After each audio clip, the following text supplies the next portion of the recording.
Everyone, welcome back.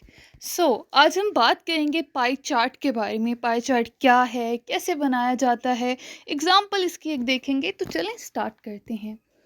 Pie chart. A pie chart is a circular graphical representation। एक बात याद रखिएगा कि ये ग्राफिकल रिप्रेजेंटेशन है और दूसरी ये सर्कुलर ग्राफिकल रिप्रेजेंटेशन है, use to display data distribution. Data किस तरह से डिस्ट्रीब्यूट किया गया, डिवाइड किया गया, तकसीम किया गया है, उसको ये रिप्रेजेंट करती हैं। To primary purpose of a pie chart is to illustrate, मतलब दिखाना हमें how a whole is divided into different parts. मतलब एक पूरा जो हिस्सा है वो किस तरह मुख्तलिफ हिस्सों में जो है तकसीम किया गया है, डिवाइड किया गया है, वो उसको इलस्ट्रेट करने के लिए पाई चार्ट यूज होते हैं। Highlighting the proportional relationship among those parts, मतलब उनके दरमियान कितना प्रपोर्शन है, किसकी कितनी मिकदार है, वो हमें ये हाईलाइट करता है। Pie charts are particularly useful for showing data that can be categorised into distinct sections. मतलब ये उनके लिए यूजफुल है जहाँ पे डाटा को हम डिफरेंट सेक्शंस में डिवाइड कर सकें। ठीक है, तो कंपोनेंट्स ऑफ पाई चार्ट की अगर हम बात करें तो यहाँ पे हमारे पास pie chart consist of sectors या स्लाइसेस। सेक्टर्स या स्लाइसेस पे ये मुश्तमिल होता है, each representing a specific category और सेगमेंट ऑफ द डाटा। मतलब हर सेक्टर या हर स्लाइस जो है वो किसी स्पेसिफिक कैटेगरी या उसके सेगमेंट को, यानी डाटा के सेगमेंट को रिप्रेजेंट करता है। द एंटायर सर्कल, मतलब जो पूरा सर्कल है, रिप्रेजेंट्स द टोटल डाटा।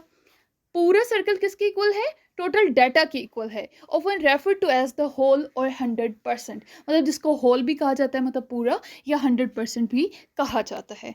ठीक है, अगर इसके क्रिएटिंग अ पाई चार्ट मतलब स्टेप्स की बात करें तो यहाँ पे मैं आपको बताती हूँ कि आइडेंटिफाई, सबसे पहले स्टेप आपने ये करना है कि आइडेंटिफाई द डाटा कैटेगरीज। आपने आइडेंटिफाई कर लेनी है कि डाटा की कैटेगरीज कौन कौन सी हैं। ठीक है, और उसकी उन कैटेगरीज में क्या क्या वैल्यूज़ हैं।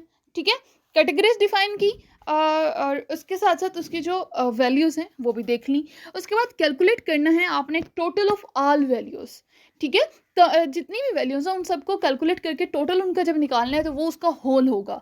ठीक है, आपने वो कैलकुलेट कर लेना है। उसके बाद convert each categories into a proportion by dividing it by the total. आपने हर कैटेगरी को प्रपोर्शन में डिवाइड कर लेना है, और वो किस तरह से करना है कि total value divided by proportion, divided by whole. ठीक है, जो हमारे पास फॉर एग्जांपल जो हमारा पार्ट है, जो वैल्यू है वो 2 है और डिवाइडेड बाय उसका होल जो था वो 10 था, तो ये 2/10 इस फॉर्म में आपने उसकी हर एक कैटेगरी को आपने डिवाइड कर लेना है। उसके बाद आपने एंगल फाइंड करना है, और एंगल किस तरह से फाइंड करते हैं कि प्रपोर्शन जो भी आया था ये प्रपोर्शन है 2/10।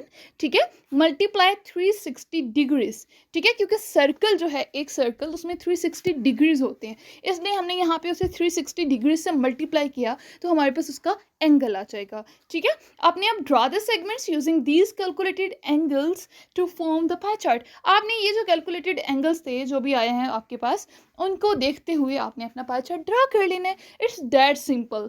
ठीक है, ये था। अब मैं आपको इसकी एक डायग्राम, एक चार्ट दिखा देती हूँ, एक एग्जांपल दिखा देती हूँ। यहाँ पे आप देखें, यहाँ पे एक्सपेंडिचर ऑफ फैमिली शो किया गया है कि वो जो एक फैमिली है वो कहाँ पे क्या, कितने पैसे लगा रही है, कितने परसेंट खर्च कर रही है। तो यहाँ पे हमने देखें कि प्रोवाइडेंट फंड उनका 12% है, फूड उनका 25% है। ये देखें, इनके जो डिफरेंट एंगल्स यहाँ पे नज़र आ रहे हैं, एंगल उसी फार्मूले से फाइंड करेंगे हम। ठीक है, उसके बाद यहाँ पे पुट करेंगे उनका हाउस रेंट जो है वो 18% है, उनके एंटरटेनमेंट में 9% जा रहा है, चाइल्ड एजुकेशन पर 23% जा रहा है, उनका जो मेडिकल है वो 13% है। Okay, got it. I hope कि आपको समझ आ गई होगी, और अगर नहीं आई है तो कमेंट बॉक्स में पूछ लें। Thank you.